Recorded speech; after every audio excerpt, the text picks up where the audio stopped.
Right then, colleagues, I want to talk about something that's, well, it's becoming a real headache for those of us in power systems. We're seeing a new kind of threat, a new class of temporary overvoltages, and they're putting our grids under stresses we've never really seen before. And look, this isn't some far-off theoretical problem. It's happening right now. So it's absolutely vital we get our heads around it. Let's dive in and break down exactly what's going on. Okay, so here's our plan of attack. We'll start with a real-world problem, a recent failure that really sets the scene. Then we'll get into the physics of it. What exactly are these harmonic resonance TOVs? After that, we'll look at the damage they're doing to our equipment, how we can simulate and predict them, and finally, what we can actually do about it, both in terms of mitigation and future standards. And believe me, this isn't just theory. Look at this. This is from a brand new CIGRE paper, the International Council for Large Electric Systems. It's talking about the Dutch grid, a C-type filter failing from thermal stress, cable connectors failing. This is serious, expensive kit going up in smoke. And the key thing is, these aren't just random one-off failures. No, they're symptoms of a much deeper problem that's starting to crop up as our grids change. So, the big question is, why now? What's changed? Well, it all comes down to a massive shift in our grid's topology. You know what I'm talking about, all these huge offshore wind farms we're connecting. To do that, we're laying hundreds, even thousands of kilometers of long HVAC cables. And these cables, they're not like overhead lines.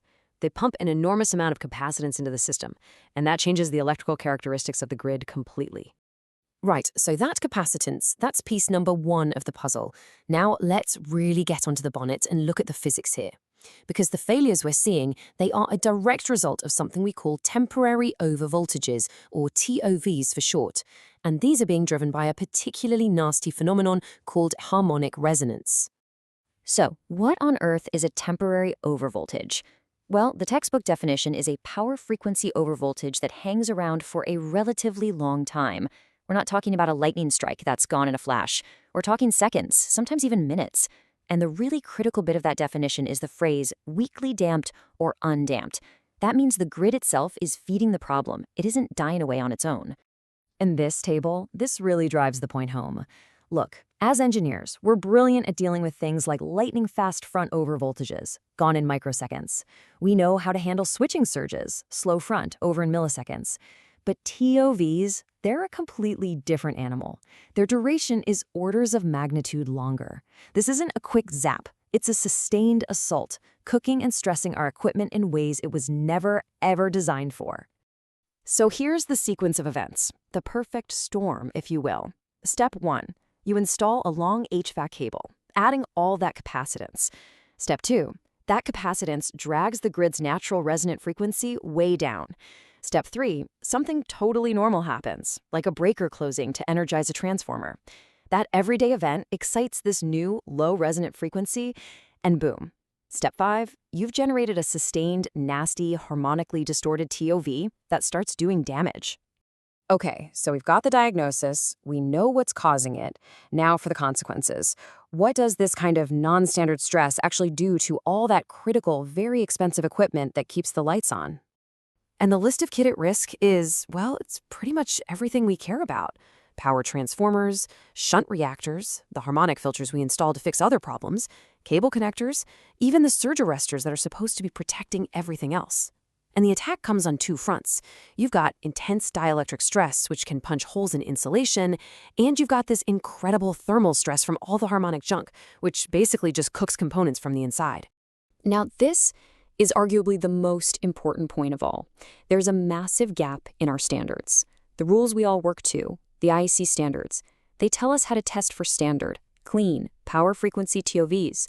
But there is nothing, absolutely nothing in there about these new, distorted, harmonic-rich waveforms. So what does that mean? It means our equipment is facing a threat out on the grid that it was never, ever tested for in the factory. It's flying blind.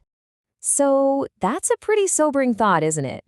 If the old rulebook isn't fit for purpose, how do we get ahead of this? Well, the answer is what we engineers do best, analysis. But, and this is a big but, your standard planning tools just won't cut it. We need to go deeper. This chart shows you the problem in a nutshell. On your original grid, let's say your natural resonance is up at 250 hertz. That's the fifth harmonic. Not great, but often manageable. Now, look what happens when you plug in that big new cable link. The resonant frequency just nosedives, all the way down to 120 hertz. And that is smack bang in the danger zone of the second and third harmonics, the very frequencies that get excited by everyday things like transformer energization. And the only way you're going to see this coming before something goes bang in the real world is by using the right analytical tools. Your standard RMS or phasor-based models, forget it. They are completely blind to this. You absolutely must use detailed electromagnetic transient simulations, EMT simulations. They're the only thing sophisticated enough to model the high-frequency, nonlinear behavior that cooks up these monster TOVs. Right. We know the cause, we know the consequences, and we know how to predict it. So, how do we fix it? Let's wrap up by looking at the engineering response, the practical fixes we can apply now, and where our standards need to go in the future. The good news is, we're not helpless. We have a solid toolkit to fight this. We can design and install special C-type harmonic filters to specifically target and damp these low-order resonances. Operationally, we can get clever with synchronized switching to keep the transient energy down. And right back at the design stage, we can specify shunt reactors with a higher knee point voltage or pop pre-insertion resistors on our circuit breakers. All solid engineering solutions. And this isn't just about fixing one-off projects anymore. There's a global response kicking off. You've got major bodies like CIGRU putting this front and center. The call is out, and it's urgent. We need new, standardized ways to evaluate these threats. And, this is the big one, we need new testing procedures. We have to make sure the next generation of equipment that comes out of the factories is ready for the real-world grid, not the grid of 30 years ago. So, this really leaves us with a fundamental question, one we all need to take back to our own work. Our grid isn't the same beast it was even 10 years ago. It's changing faster than ever.